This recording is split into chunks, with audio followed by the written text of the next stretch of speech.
We live in a country where alcohol, cigarettes are sold and bought freely, but at the same time, the sanitary napkins are still sold wrapped in black polythenes and newspapers as if it is something illegal. We live in a society where everyone knows about menstruation but still choose to stay silent, still doesn't talk about it as if it is something shameful. We live in a society where a biological process is converted into a social taboo. In India, we worship goddesses. We call woman Devi. We celebrate motherhood. But the moment a girl gets period, suddenly she becomes impure. No temple, no kitchen, no touching food. Imagine treating the very process that creates life like something dirty. This is not ignorance. This is the cruel reality of periods in India. And trust me, what girls go through every month is far darker than most people even realize.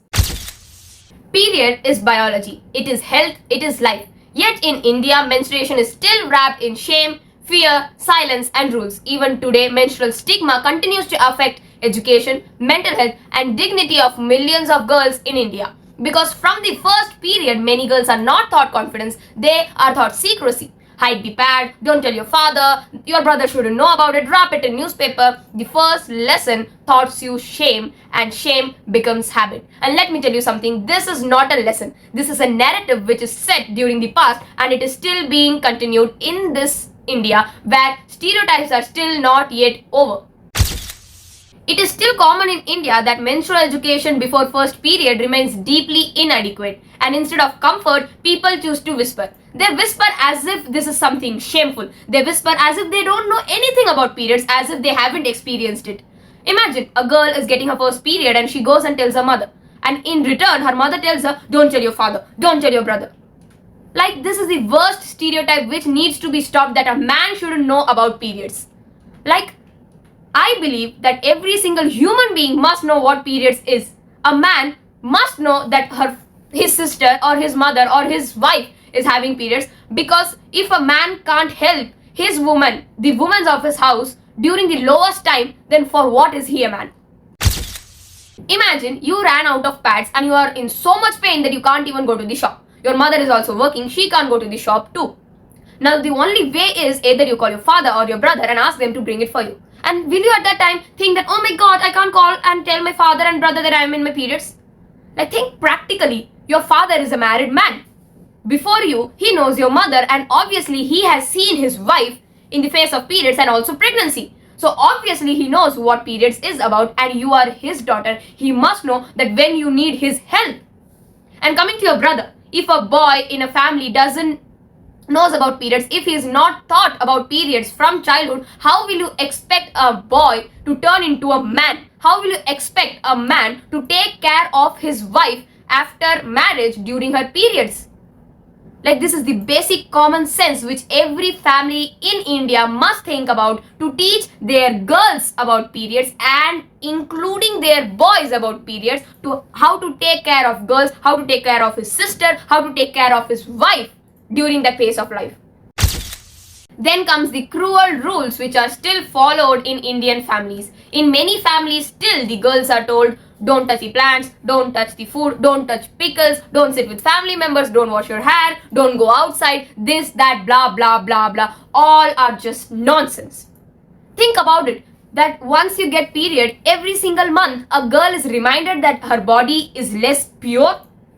How does that not damage self-esteem? How does that not create body shame? This is something which is being followed for generation and is still being continued in this generation.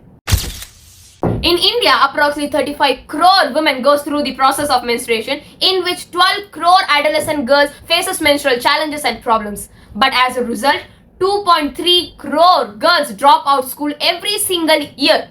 Recently in India, every report still highlight that menstrual dignity is directly linked to school attendance and dropout rates. Because due to lack of menstrual products and access, some girls stay at home for 3 to 5 days every single month, making it 60 days approximately every single year.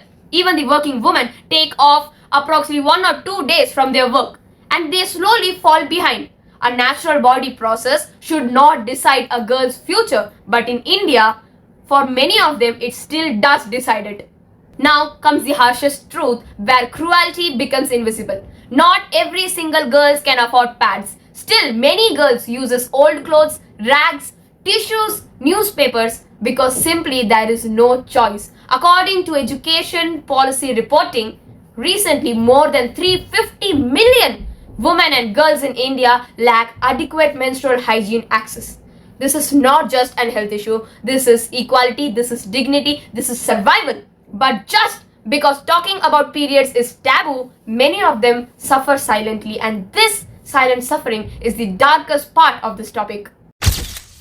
Let's be brutally honest. The problem is not in blood. The problem is in mindsets. The real issue is how society treats women's body as something to regulate. What they can do, how they can sit, what they touch, what they can say. Periods became a way to control movements and freedom, and this is the cruel truth. Because even sometimes educated households continues the same myth. This stigma is deeply rooted in the social conditioning and patriarchy, not biology. And degrees does not automatically change mindsets, conversations do. And here is the hopeful side. India is changing slowly but gradually. Schools are starting awareness drives, NGOs are normalizing menstrual education, some state governments are distributing menstrual products and menstrual cups to schoolgirls, boys are learning, social media is opening conversations, parents are becoming more open, girls are speaking without whispering, and this is how revolutions begin, not with laws but with conversations at home. Periods is not shame. Periods is not impurity. Periods is not weakness. But in fact, it is the reason humanity exists. So the real question is, how can a society worship motherhood but shame menstruation? The cruelty is not in periods, but it is in the silence around it. And the day India stops whispering the word period, the day society stops selling sanitary pads wrapped in black polythenes and newspapers, that day real freedom begins. So if you related to any of the words or any of the statement which I have said in this video, do comment down below, and I'll be back with more thoughts in more videos, क्योंकि एक चरा विवाह की है मेरे दोस्त.